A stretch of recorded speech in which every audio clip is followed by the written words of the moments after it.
Broadcasting from the Bayou State and all around the Gulf Coast and streaming nationwide. This is the C.L. Bryant Show. Hello again and welcome to the weekend show. I'm C.L. Bryant and this is the C.L. Bryant Show. And of course, we're streaming live throughout the greatest nation on the face of the earth, the greatest success story the world has ever known. And that is America, coming to you from the jeweled cities of the Arklatex, Shreveport and Bossier. And I want to welcome aboard all of our friends who are listening in southern Arkansas and East Texas, along with our friend station up in Wilmington, North Carolina, where you're hearing our show from the flagship station of 710 KEEL here in Shreveport. There at WLTT 1180. Thank you all for welcoming us into your family. It has been an explosive week in America. All around the Watchtower, people are looking at us throughout the world, and I certainly hope that we're taking a really good look at ourselves.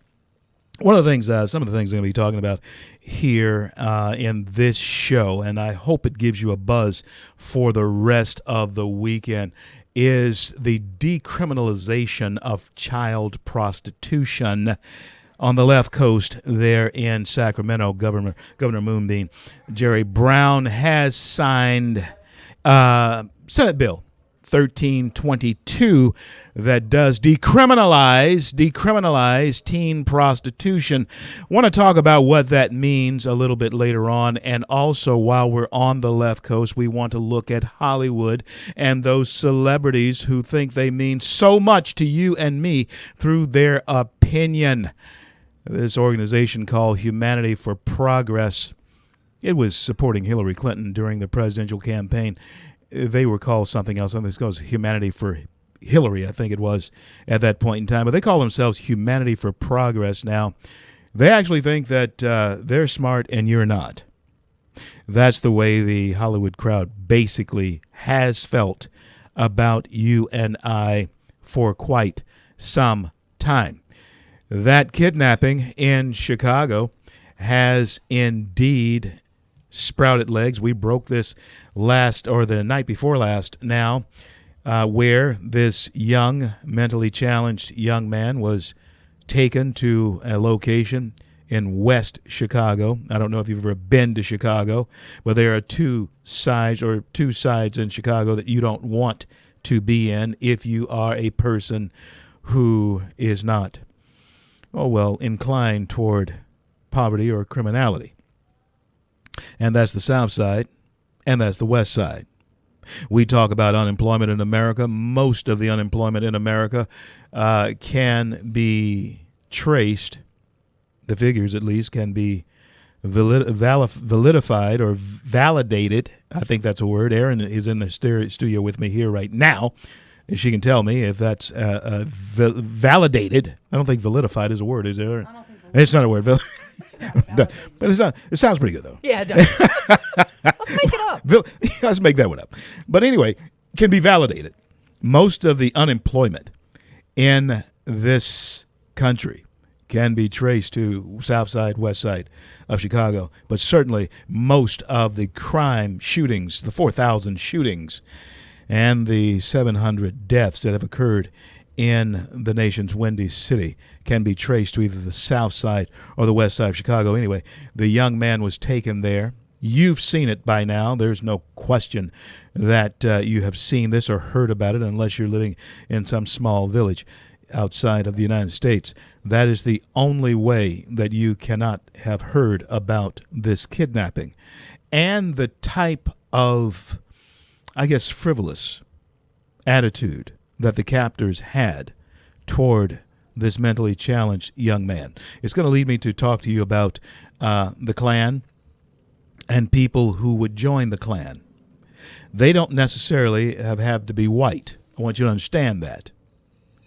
People of that type of mentality, your Al Sharptons, and people like that, even Minister Farrakhan and people like that, they and the grand dragons of organizations like the Ku Klux Klan or skinheads, what have you, They're the same people. They're just in different color. They're the same people. If you made them the same color, they would get along just fine. It's because they're all twisted and warped when it comes to race. Now, I have to tell you that at least 98% of the rest of us don't really have that problem. But there is a 2%er in this country that will, in fact, keep that type of thing going on from now until Jesus comes.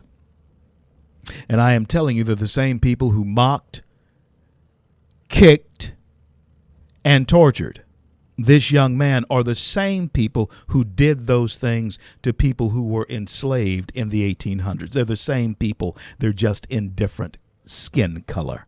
Believe it. That is the way that works.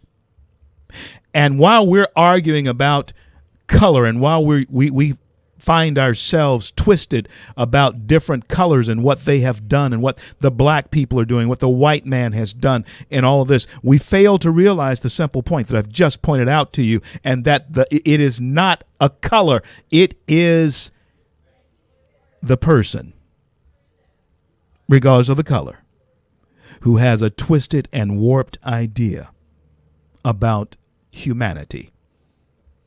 And I'm saying to you that we have to adopt a zero-type tolerance toward these types of people and that type of activity. And we have to restore what is known as law and order. And yes, we have to profile people who, in fact, exemplify the type of anti-civilization traits that were shown and seen on that video. Can't tolerate it. While you have Hollywood going nuts saying that we must oppose Trump with everything that we possibly can, this train ran off the track during the presidency of the first black president of the United States. We'll talk more about it when I return. I'm CL.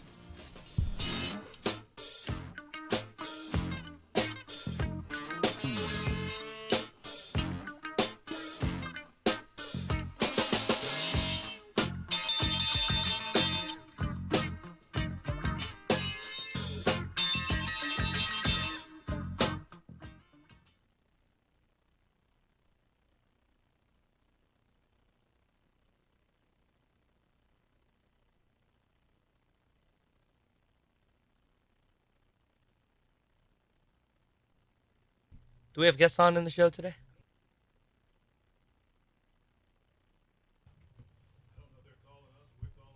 Let me see if she sent the email yet.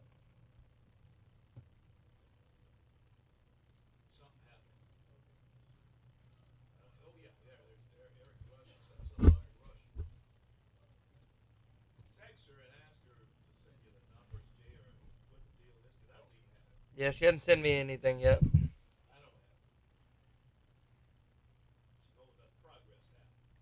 Well, we can't have that. No,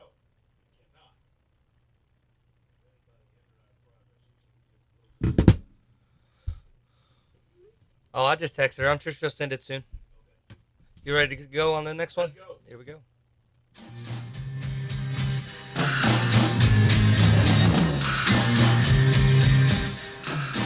CL back with you on the weekend show. This show, you can hear it again on our friend station, Promise Tomorrow. And then on Monday morning, you can hear it again. That was Jimi Hendrix asking the question, or proposing the idea, that there must be some kind of way out of here. And that is what so many Americans are asking about the situation that we face in this country, as far as the misunderstanding that we're having with one another. Why? Why? We say we're all Americans, and I do believe that we are. I believe that most of us love this country. I believe that. I really do. I believe that there are some people who are distorted about how that belief system comes about and how it affects them. But I believe that most Americans love this nation. But I don't think we as Americans, over the 240-year period of time that we've been around, in 6 months, we're going to be talking about 241 years that we have been around as a nation. I don't think we've learned how to love each other for our individual selves. That has been a huge problem with us. And one of the reasons is that we have not learned how to talk to each other. And I'm going to be going on a tour here coming up. We're going to kick it off on MLK Day in North Carolina.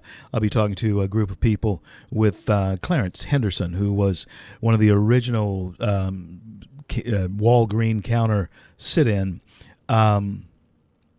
protesters back in the 60s that launched the civil rights movement.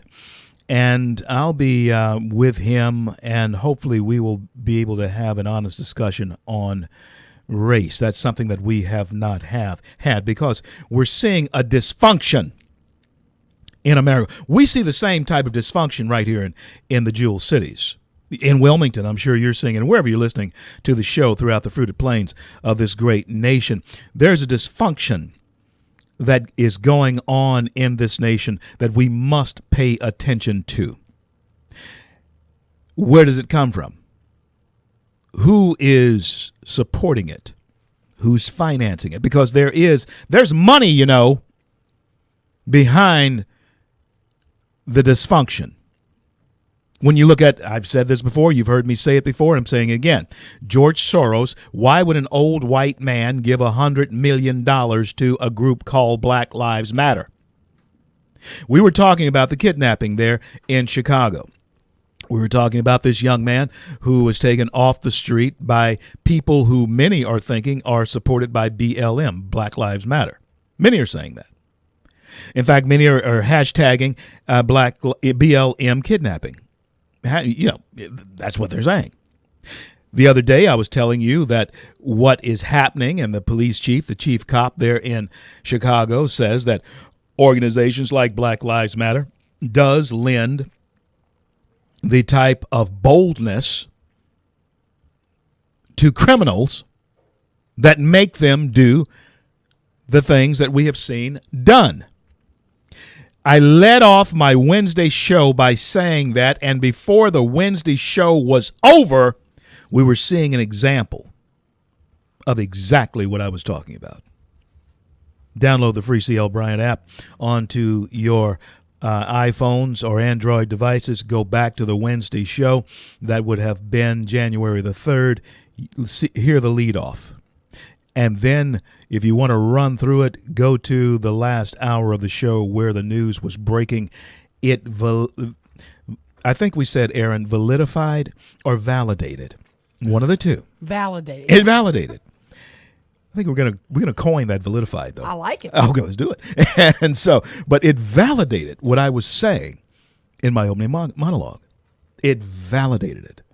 And so, folks, when we look at the dysfunction, and there is a dysfunction that's going on in this country. And listen, yes, I voted for Donald Trump, but even this last presidential election was evidence of the dysfunction that is taking place in this country.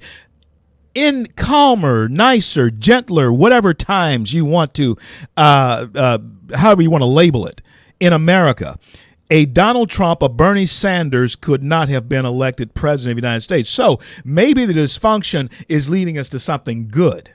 Scripture tells us that what Satan may have intended for evil, God makes it into something that can be good.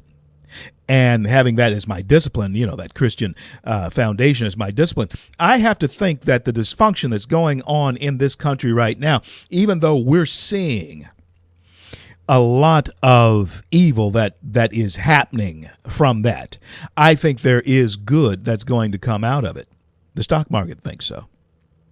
Yeah, we were languishing in the tank there, kind of stale. I think corporations who might have wanted to come home from foreign countries and make their goods here in America might be saying that the dysfunction that was going on may be good. I think when we see GDP, gross domestic product, the growth of our gross domestic product, I think that we are going to see the dysfunction that has been going on for so long may turn out to be good with what it produced in this president. Will Donald Trump be Reagan? I don't know. Will Donald Trump turn out to be really good for this country? I think so. It's all to be seen. But also, when we're looking at the Bernie Sanders and the threat that he showed to the Democrat Party, I think he was good for the country as well, because it woke us up and it mobilized us to walk away from socialism. We were definitely headed there. And if Hillary had become president, I don't know what role Bernie Sanders might have played in her administration. But we did dodge a bullet, whether you know it or not. We did. And so here we are now in a country that does need some type of conversation, some type of healing, some type of honest discussion about the 900-pound gorilla in the American living room. Because there definitely is one. And so I'm going on the tour next week. The 16th, starting on the 15th, actually. I'm going on the tour. And we're going to go from North Carolina to South Carolina all the way down to Georgia, and then I'll do something in the Midwest. Going to refire my movie Runaway Slave and have it back on iTunes or whatever it is, something. It'll be back on, but you can get it off Amazon. And I'm going to be giving away some Runaway Slave movies here next week, so you be sure to stay tuned. I'm CL. This is the CL Bryant Show. We're going to be back in just a couple of minutes. Don't go anywhere.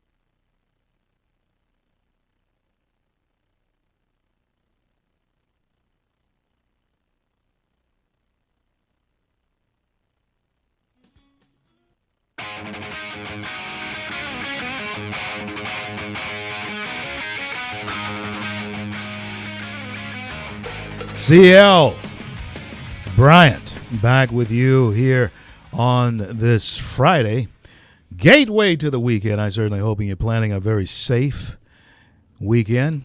Might have had a little precip here. I didn't see much, but we'll see what happens with that. We don't know what happened as far as and be safe out there. It's awful cold. It's cold down here. I was in South Beach, in Florida. I was in South Beach down there trying to get on the radio station down there in Florida. Looks like we very well could expand our wings down there too. But it was hot down there. And I thought by being away from here, then I was actually doing something. But it was hot here too. But I can tell you one thing. It ain't as cold in South Beach today as it is here right now. No, it's not. In fact, sometimes I think they really want it to be cold down there. Coming up at the top of the hour will be the executive director for Southeastern Legal Foundation. His name is Todd Young, an Atlanta-based national constitutional public interest law firm founded in 1976. I was just 2 years. In fact, I was at LSUS in 1976, and this has been around for a while. And we're going to talk about Obamacare. Is it constitutional? And I'm going to ask him also about the decriminalization of teen prostitution, Senate Bill 1322 there in California. Moonbeam Governor Jerry Brown has signed that. I want to know what it means to decriminalize teen prostitution. Some are saying it doesn't legalize it, but does it? when you decriminalize something, it does take the stain of criminality off of it, doesn't it? I'm going to ask this attorney about that when we return here after the top of the hour with him. And I want to thank all of our friends in Southern Arkansas as well as East Texas for tuning in here today. Now, Hollywood, I was saying, has launched a group called Humanity for Progress. Now, they believe that they represent the majority of America. They believe that their opinions represent the majority of America. The message that has been sent to Hollywood, though, with the election of Donald Trump is that no, you do not represent the majority of America. And they want to jump up and down and scream about Hillary being cheated as far as the popular vote is concerned. They claim, and it's true, that she did win nearly 3 million more popular votes than did Donald Trump. But if you were tuned in on Wednesday, I had Carl Higbee on, former Navy SEAL, and of course, he is a contributor to Fox News. Was on Megyn Kelly last night, or night before last. Carl was saying that if you just take away the votes that were cast in Southern California alone, Los Angeles, San Diego, that area, if you just take those votes away, Hillary loses by about 1 million. Okay? And so when we look at that, then we understand the strength and the wisdom in the Electoral College, because California would have dictated who would be president of the United States if, in fact, we had not had an Electoral College. Okay? California would have dictated who would have been president by virtue of population.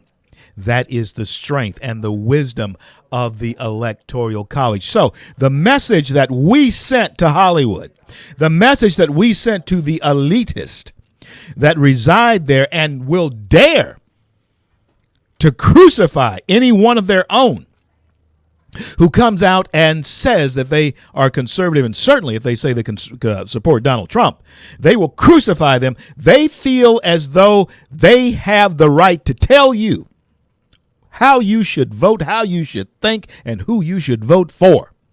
That's what this Humanity for Progress is all about. Take a look at their commercial.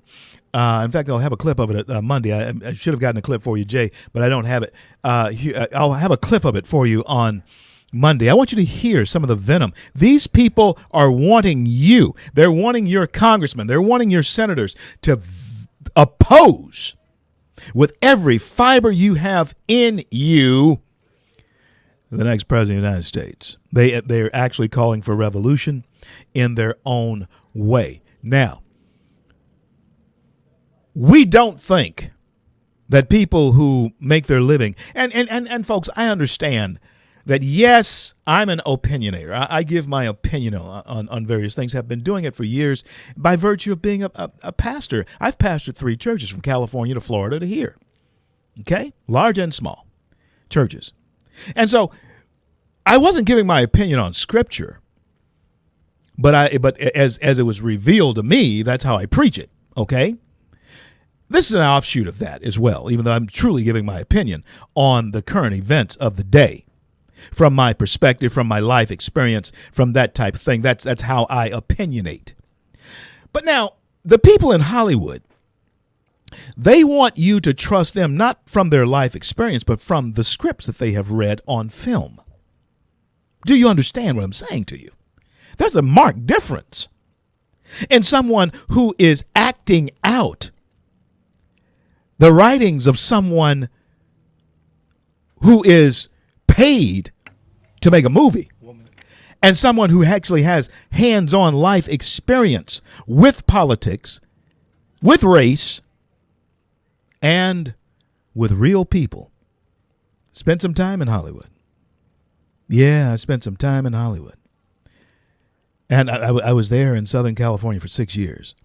And we had a little television show. We even had a Skid Row ministry down on Skid Row on 5th Street, Union Rescue Mission. There, Jane and I, was how we kicked off many years ago, nearly 40 years ago now. And we were able to deal with some of the Hollywood types. Arthur Blessed, the guy he was a pastor. He's still around.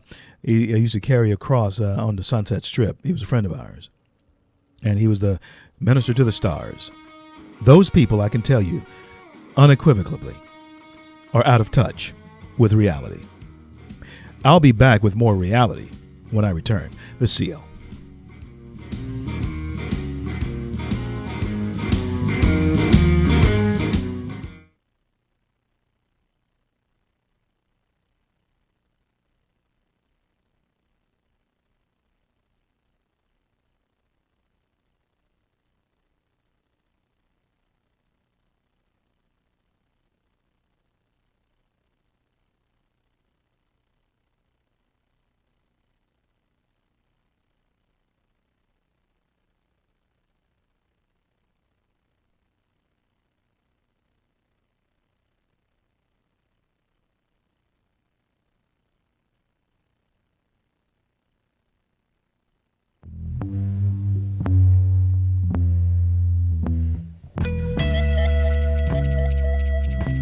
There is a possibility that America is in a state of being dazed and confused at the goings-on that we have witnessed over these last nearly 15 months now. And I think some clarity is being brought to the forefront, not only by the election of this president, but by the awakening that's going on in America itself. On the line with me now is Todd Young, who is executive director for Southeastern Legal Foundation, Atlanta-based international national constitutional public interest law firm founded in 1976. Todd, I want to welcome you for the first time to the CL Bryant Show. I'm certain that it won't be the last time. How are you doing, brother?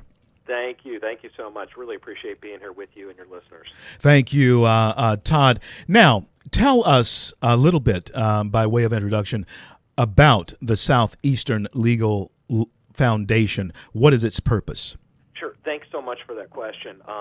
We are I think in the kind of terms that you and I would use, we would call it conservative. Yes. But really, what we're talking about is an attempt to return to the foundational document of the Constitution, limited government, guaranteeing those free exercise of religion, freedom of speech, freedom of the press, those things that are so important. But really, this notion of limited government, checks and balances, separation of powers, those things that sound like big words, but really they mean everything to how we choose to govern ourselves, or in the case of the last 8 years, allow ourselves to be governed.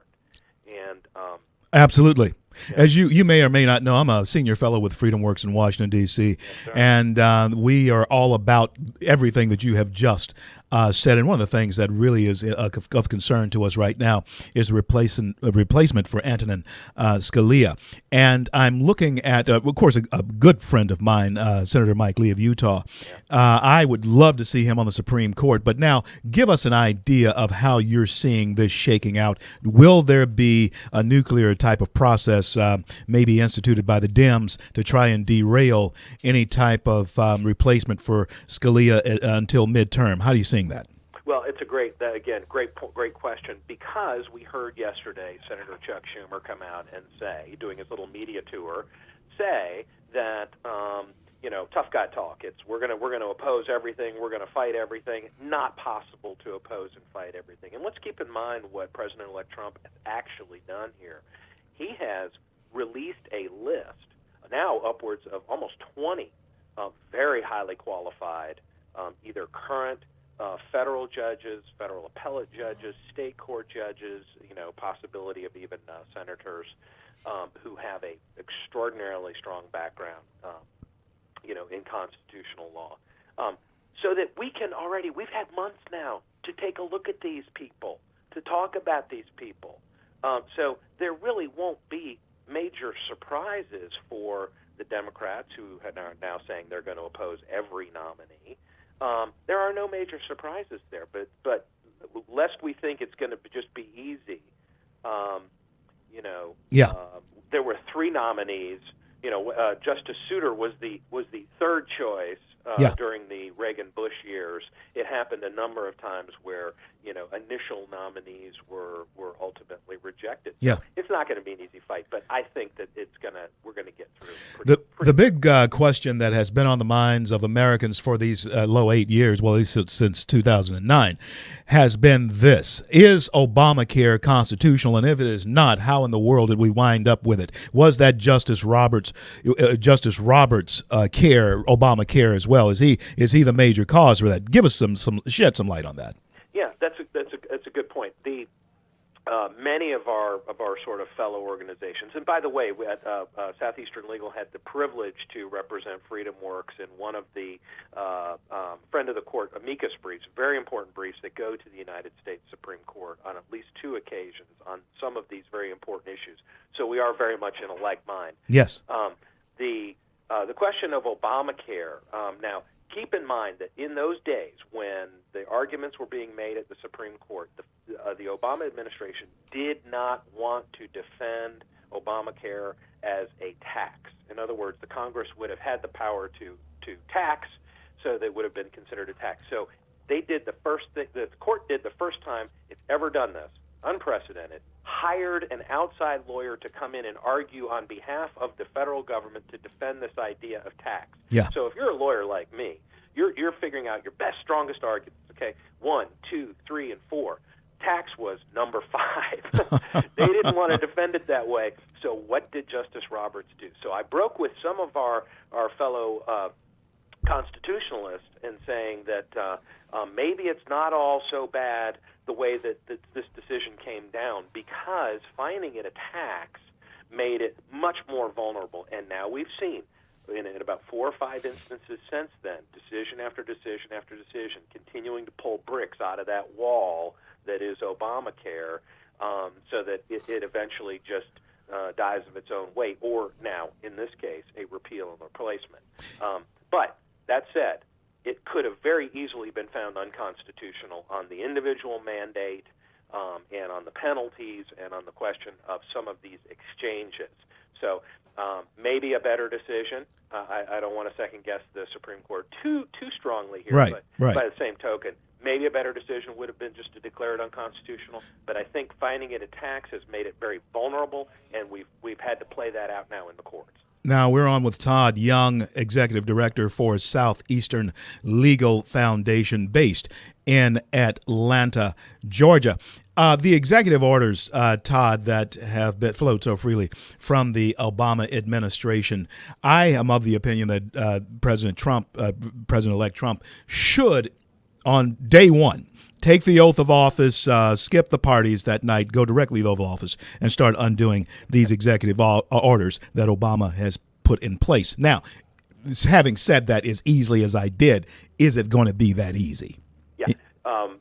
Here's the truth of the matter. There are things that this administration has deliberately done. In fact, they've bragged about it. Somebody who you and I have both heard of and are aware of his activities, Cass Sunstein. Yeah. Cass Sunstein is the regulatory czar has been for President Obama. He bragged recently about the techniques that they use to put some of these newfound orders, and we're going to call them regulations, but they're really not regulations. They're rules that have been buried so far down into existing regulations that it's going to take years to unwind this mess. They've been bragging about that, so we take them at their word that we're going to be very busy as a constitutional law firm suing the federal government. Now, understanding that we're not suing the Trump administration, we're suing the actions that have led to these things, and they understand that, the incoming administration, that their friends are going to help them unwind the mess. Because let's face it, at the end of the day, we can agree to disagree about the specifics of policy, but we should all agree that the Constitution, the checks and balances, separation of powers, those big words, are non-negotiable.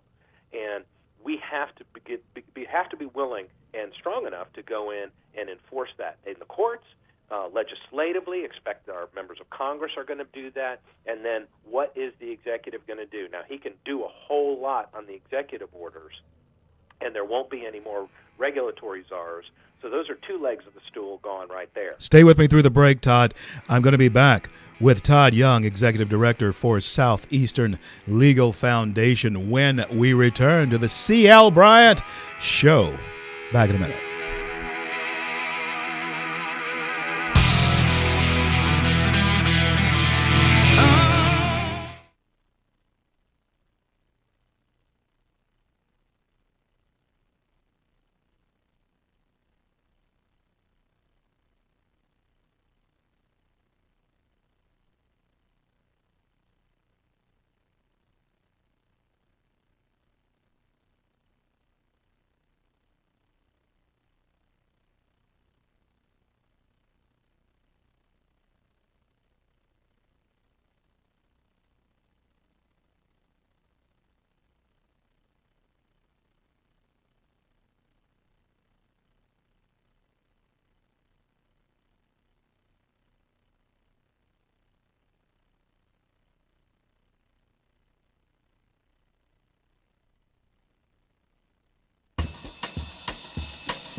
CL, back with you here, the weekend show. It's Friday, and I certainly hope that you are having a safe and happy threshold to the weekend. We're broadcasting from the jeweled cities of the Arklatex, Shreveport, and Bossier, streaming live throughout the greatest nation on the face of the earth, the greatest success story the world has ever known, and that is America. We welcome aboard our friends in southern Arkansas and East Texas, and, of course, throughout the Gulf Coast. And you folks up there in Wilmington, North Carolina, I want to thank you for welcoming us into your family there at WLTT 1180. On the line with me, we have been having, I certainly hope, the conversation that I promised you from Todd Young, Executive Director for Southeastern Legal Foundation there in Atlanta. Todd, give us your website. How do people go and find out more about you? Thanks so much. Yeah, Southeastern Legal, one word, southeasternlegal.org. Or on Facebook at southeasternlegal.org. Now, there's been a lot made of this Russian hacking, or this Russia hacking the DNC and all that type thing. Todd, bring some clarity to that. I mean, does it really matter? I mean, what's the big deal? Just tell me what the deal is on that. Well, I think there's actually something that's occurred that is far more grave and really needs congressional inquiry, because we firmly believe that laws have been broken, and frankly, it's a scary allegation. At the same time that we have our friends, John McCain and Lindsey Graham and the Obama administration calling for hearings into whether or not the Russians might have hacked, and let's keep this in context. This is a long narrative right here that they're asking us to believe that they influenced the outcome of the election because allegedly the Russians hacked into some private servers, John Podesta's server and the DNC server, right? Pulled out some information, handed it over to WikiLeaks, who published it, and then the American people were so swayed by that information that they voted the way that they did. That's a pretty long narrative. Yeah, bah humbug, I say. Anyway. Yeah, right, exactly. But then take a look at what the allegations now are coming out. We have the Georgia Secretary of State, two other states involved in this as well, alleging that, and have already proven and shown evidence, 10 different attempts by the Department of Homeland Security to hack into the state-protected voter databases that also control the outcomes on the machines. It was never invited. It was never disclosed that they were trying to do this. Wow. As a matter of fact, those attempts happened around about election times in one of the pre-primaries, the primary, and the general election, and when the Secretary of State himself was testifying before Congress saying, we do not need to, we are adequately protected here. We do not need for DHS to declare this critical infrastructure, thereby federalizing the elections. Yeah. So aren't we all I ask the rhetorical question, aren't we all on the same team? Don't we all want fair elections? Yes. And if that's the case, then why on earth would the Department of Homeland Security try on 10 different occasions to hack into the protected voter database in the state of Georgia. Amazing, amazing. Thomas Jefferson, folks, he warned us. He said, the price of your liberty will be eternal vigilance, and we have to stay on guard for that. Jeff Sessions will be our Attorney General, and let me ask you this. The choice, I believe, is just stellar. I followed Sessions for many years, and I really believe he's a stellar choice. How will the left challenge this Attorney General in the same fashion that we did Eric Holder, or how do you think that's going to happen? How do you think it's going to shake out with Jeff Sessions there? Well, he's got a record, and he's got a long record of very productive, legislative work. But he's also been a state attorney general. He's also been in the direct line of fire relative to the qualifications for this job. Now, in the past, we have seen that even controversial, appointments to high positions like this from the United States Senate have gone through some tough confirmation hearings. But I think at the end of the day, he's going to make it through. I think their objective is not necessarily to stop him from becoming Attorney General, which we desperately hope happens, because he is the one with enough courage. And again, like several of these appointees, like Mr. Pruitt, the Attorney General of Oklahoma for EPA, same thing. They've got a commitment to, rather than being a disqualifier for the things that they've said and done in the past, it's not about what your opinion is about an issue. It's about what the law is. Absolutely. Force the law, not move to make new law, which we've seen happen with this Department of Justice in the current administration. Absolutely right. And now we certainly do appreciate you having been on with us. I want to get with you on a frequent basis, because I really like the conversation that we can have. This conversation has been fantastic, and that's exactly why I think we can have great conversation going forward. The first 100 days, last question for you. Now, the first 100 days of the Trump administration, what are some of the things that Todd Young is seeing that he must involve in, get himself involved in? Yeah, number one, executive orders. You hit it right off the top. Executive orders, he needs to take care of all those. And then very meticulously go through each and every one of these new rules that are not executive orders, but that these ram through. What we read, 20,000 pages of stuff gone through just in the last 2 or 3 weeks in the effort to do that. And then I think another very critical step, in addition to repeal and replace Obamacare and the question of tax reform for all Americans, and all Americans trying to start businesses and so forth, is on the foreign front. We've got to figure out a way to ratchet it down with both Russia and some of the situations that we're in, so that we can have more moral and political clarity on what's really happening, as opposed to the kind of hyped up rhetoric that we've seen leading us to a war footing that I think is utterly unnecessary.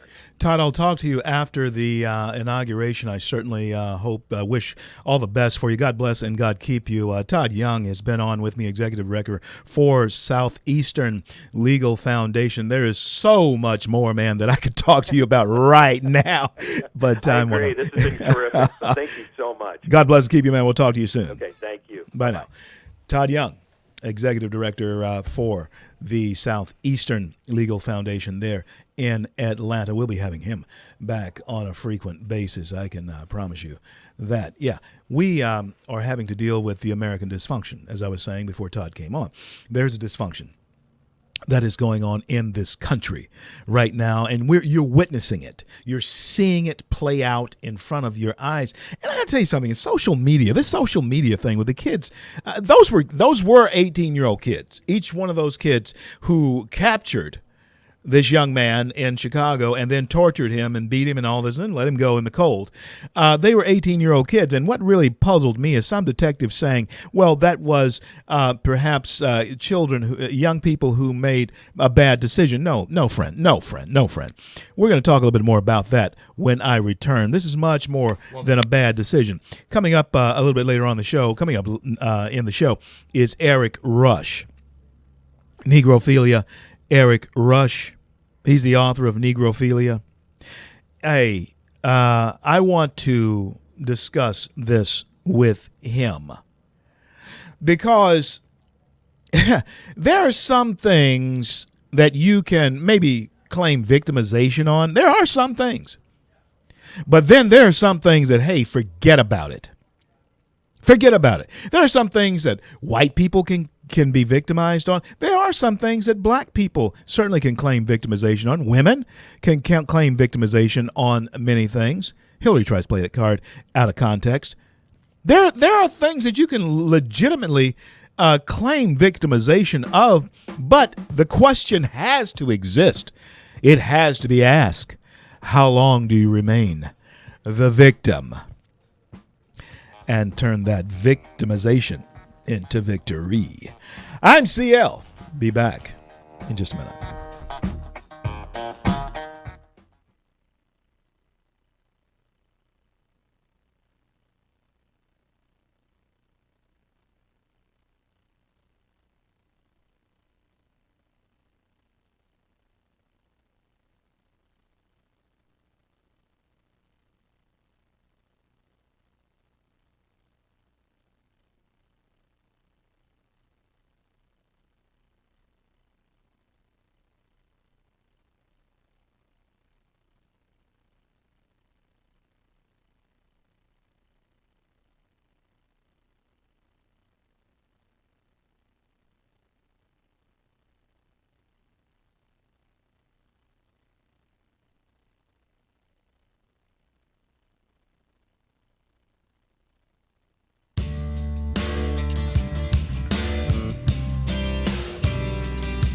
Yeah, the question has to be, as I left you, the question has to be, if you were a victim, how long do you remain one?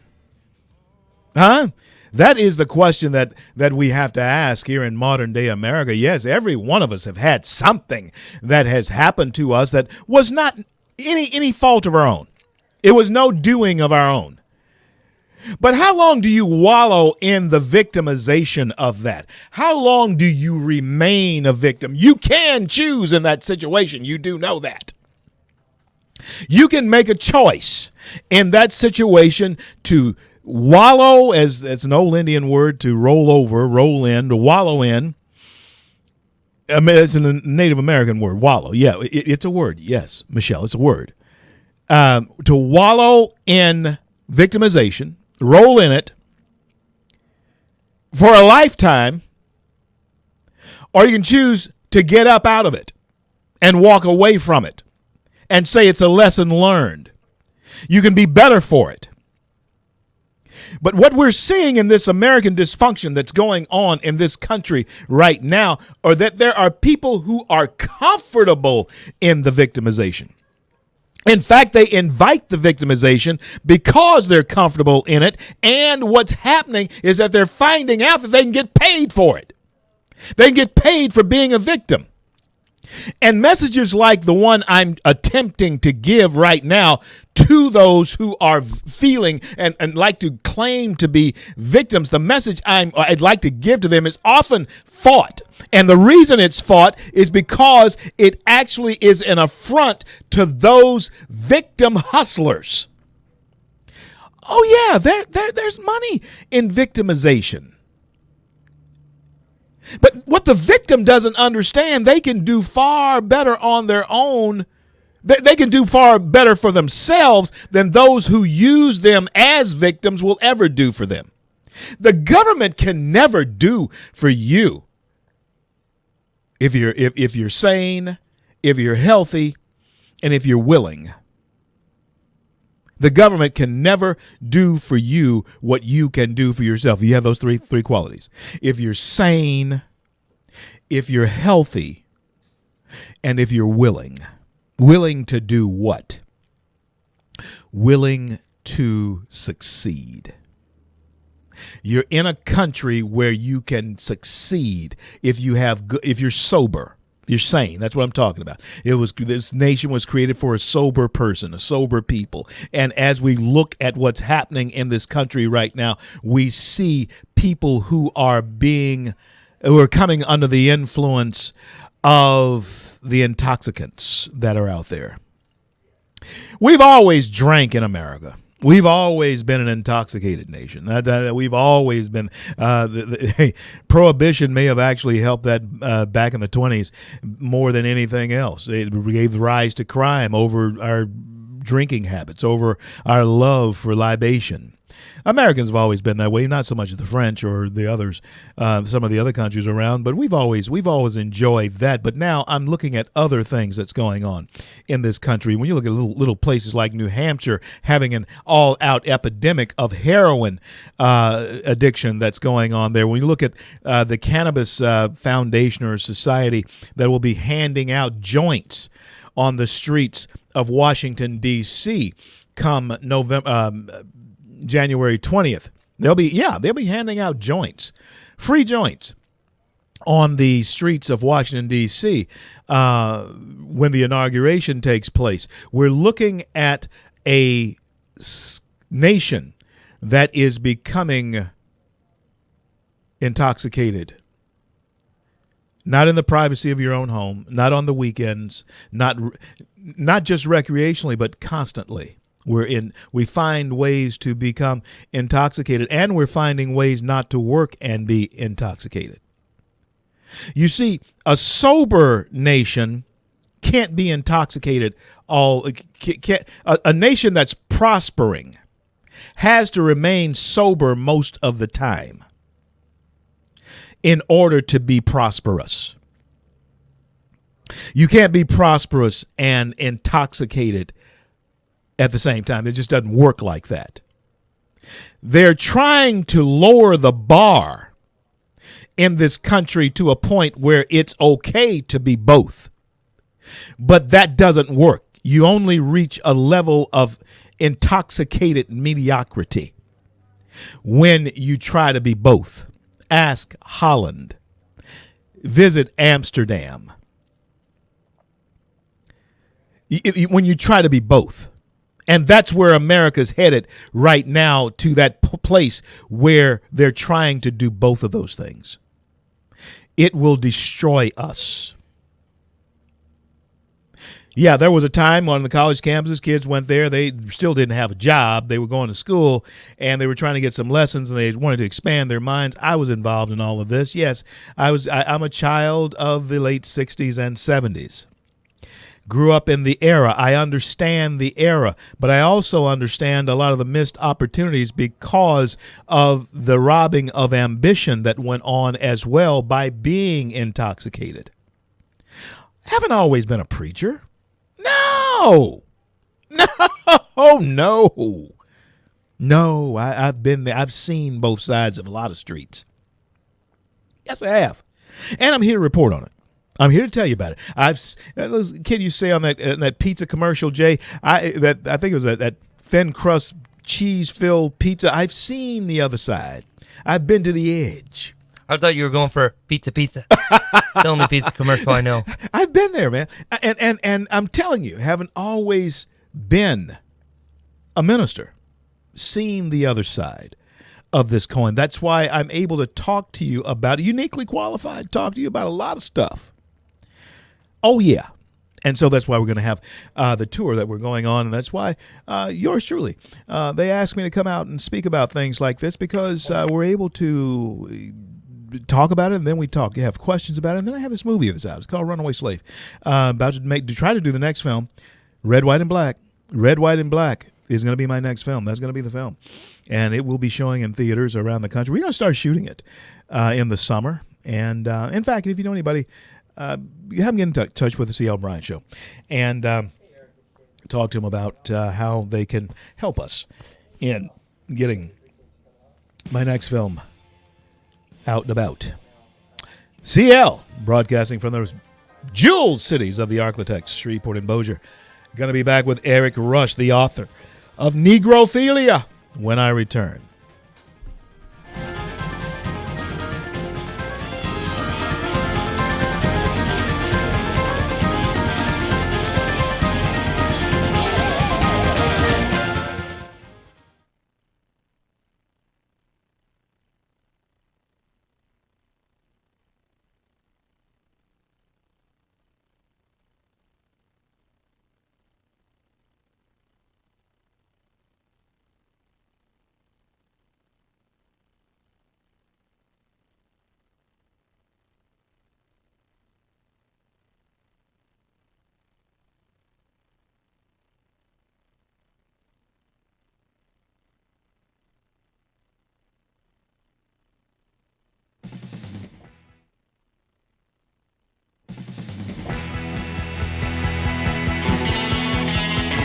Yeah, we're born to do it.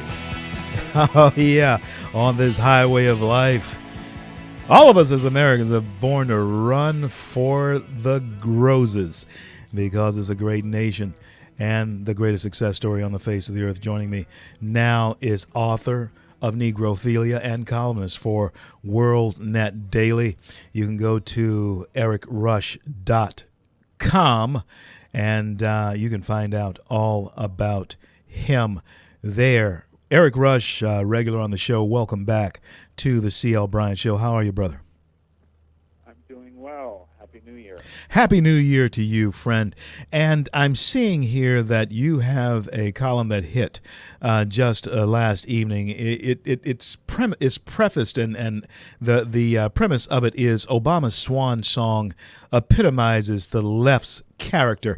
Eric, do tell, how does that epitomize the character of the left in Obama? Well, I'm starting out this year, and I guess I hinted at it in my previous week that I look at the election of Donald Trump and some of the things that have happened since the Eric, talk more into that mic wherever you are because we're having a little bit of trouble. You're a little bit low. Okay. There you are. There you go. Excellent. Okay.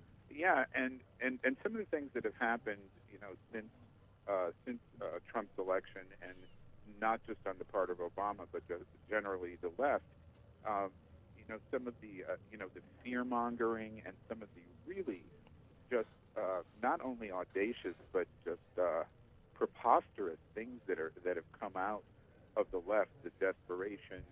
I'm sort of taking a tack that this is really a very good time to try to inform or elucidate, to the rest of America, perhaps, that, progressivism, liberalism, it's not just really kind of a different way to the same end or, a slightly different, take on the worldview.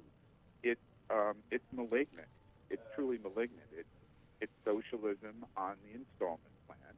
And, if you get into the nuts and bolts of socialism, you're talking about 500 million people dead over during the last century. Okay? Yeah. And so, if you look at what, for example, Obama's done with the baseless accusations against the Russians hacking the election, Right. Which is like, that's like saying, that's a step away from saying that extraterrestrials did it, or that Donald Trump is an extraterrestrial in human skin, or something really bizarre like that. The shapeshifters came in and did it. Yeah, and as we know, if anyone's a shapeshifter, it's Valerie Jarrett. No But doubt about it. And so, all of these things, whether you're looking at Obama and these lies and the fear mongering, or the Hollywood celebrities, they've come out with yet another public service announcement, begging Congress to.